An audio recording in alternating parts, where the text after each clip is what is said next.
नमस्कार मित्रों आज की वीडियो में हम भगवद गीता के 5वें अध्याय के ऊपर जो परीक्षा है उसको देखेंगे।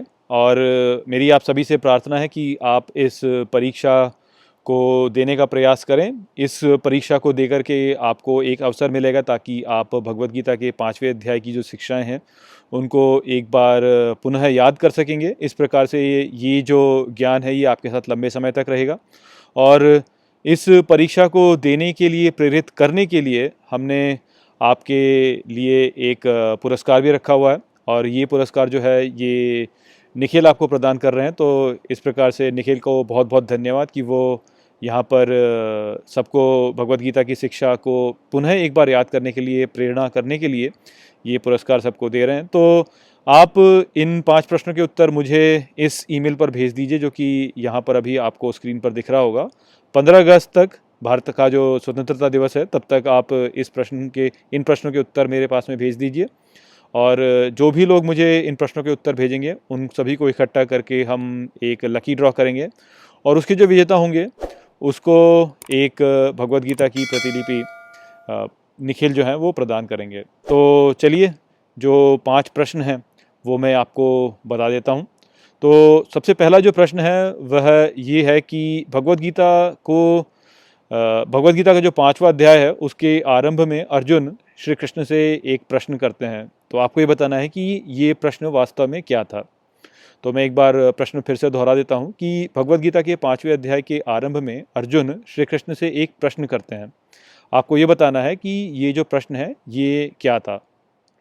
दूसरा प्रश्न जो है वो ये है कि संन्यास कर्म और योग कर्म क्या वे एक ही हैं या वे 2 अलग अलग इकाइयां हैं। तो प्रश्न फिर से दोहरा दूं कि संन्यास कर्म और योग कर्म क्या वे एक ही हैं या वे अलग हैं। तीसरा प्रश्न है कि संन्यास कर्म और योग कर्म में से कौन सा विशेष है। तो प्रश्न फिर से दोहरा दूं कि संन्यास कर्म और योग कर्म में से कौन सा विशेष है। चौथा प्रश्न जो है वो ये है कि संन्यास का वास्तविक अर्थ क्या होता है। तो प्रश्न मैं पुनः दोहरा दूं कि संन्यास का वास्तविक अर्थ क्या होता है। पांचवा प्रश्न जो है वो कहता है कि आप यदि अपने भीतर एक क्रोध का वेग उत्पन्न होते हुए देखते हैं तो उस क्रोध के वेग पर कर्म करने से बचने के लिए श्री कृष्ण ने किस विधि का उपयोग करने को कहा है।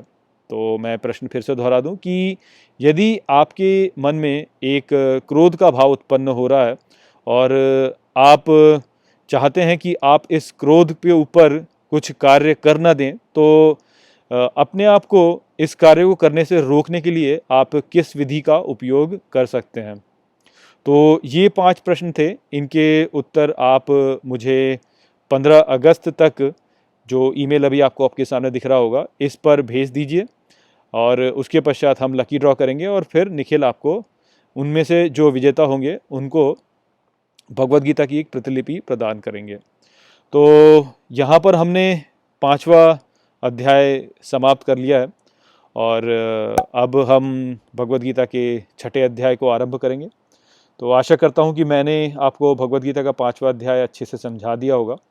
चलिए, इसी के साथ इस वीडियो को यहीं पे समाप्त करते हैं। नमस्ते। वीडियो को अंत तक देखने के लिए धन्यवाद। यदि आपको ये वीडियो पसंद आया हो तो इसको अपने प्रियजनों के साथ में साझा करें और इस ज्ञान को और फैलाएं। यदि आपके पास कोई भी प्रश्न है तो मुझसे इंस्टाग्राम पर जुड़िए। वहाँ पर मैं हर शनिवार रात को एक लाइव Q&A सेशन रखता हूँ और आप मुझसे वहाँ पर अपने प्रश्न पूछ सकते हैं। जय श्री कृष्ण।